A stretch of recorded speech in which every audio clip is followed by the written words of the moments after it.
Hello, everyone. I'm Hugo Philion, the co-founder of Flare. So at Flare, we're building an integrated stack for data interoperability and compute. We've essentially built an EVM layer 1 with enshrined data protocols, two major enshrined data protocols, one for price, one for state and effectively database data grabbed through API. It's a little different to other types of Oracle. Every one of our validators contributes to it, and we have a relatively sophisticated method to make sure that we come to consensus over the data. And that's kind of our starting building block of what the network is.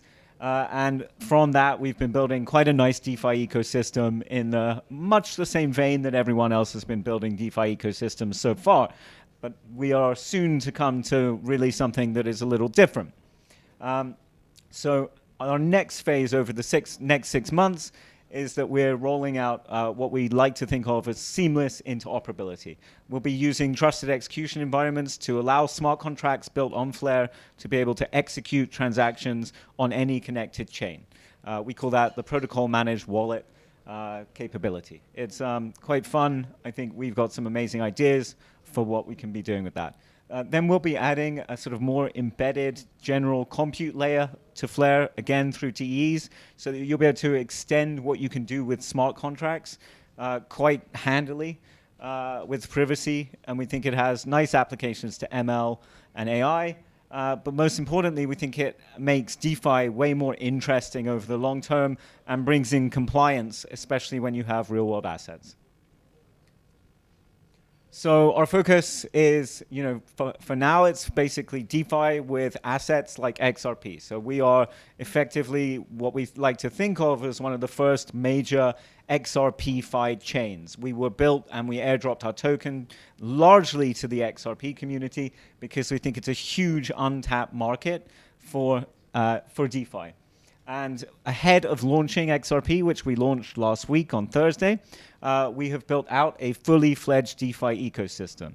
But we'll be extending from XRP in the coming years to Bitcoin, Doge, and other non-smart contract assets.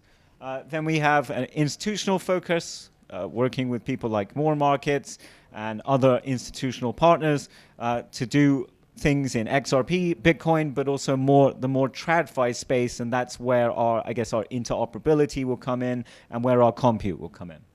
And then lastly, with compute, I'm quite interested in machine learning and AI. There's some fun stuff you can do today with TEs that are attached to Flare, but I think it can get a lot more interesting over the long term. Although finding a viable and economic use case for crypto AI is still an open question. So just to give you a bit of background on our existing DeFi ecosystem, we have pretty much all the primitives. We got 3 different types of Uniswap v3 DEX. We've got 2 types of perpetual futures. One which is called Flamix, which I quite like because it lets you use your collateral, any token you want as collateral. And I think that's going to be quite cool for the XRP that is brought to Flare, because you'll be able to take a perpetuals position, collateralize with XRP.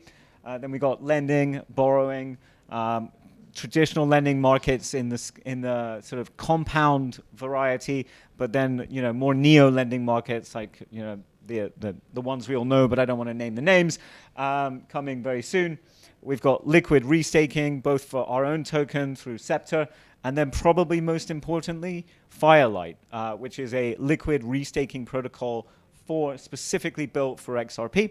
And of course, it's not staking in the traditional manner, but we call it an ESS, an economically secured service. But it's built to really replicate a staking-like risk level with, staking-like, once you stake, the manager of the pool can't just do whatever they like. So it's not a vault structure. It's much closer to a staking structure.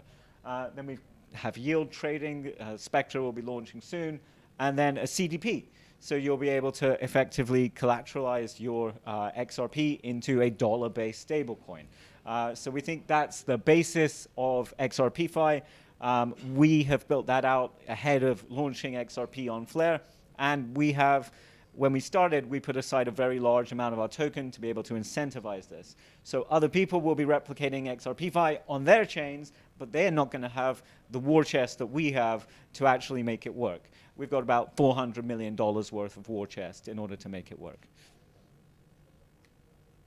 And then, so why am I here today? Because More Markets is building, I think, one of the things I think many of us know about XRP is that, the XRP community are not that well immersed in DeFi. You haven't been able to do DeFi on the XRP ledger. And so in order to get them over the hurdle, More Markets have built what is a really, really nice and very simple to use application for XRP holders to be able to get yield on their XRP. You put it in into various different vaults, and More Markets can manage it in a sensible and decentralized way. And that's one of the key aspects about More Markets that I like, is that they're very decentralized. They're very decentralized, and so they have a graded risk structure, which I like. So I think Flare will be a good origin for yields through More Markets for XRP on chain. So that's my lightning talk, and this is a selection of our ecosystem partners. We've done an awful lot of work to make sure we have absolutely all of the necessary pieces in place. So thank you to our BD team, most of who are here today.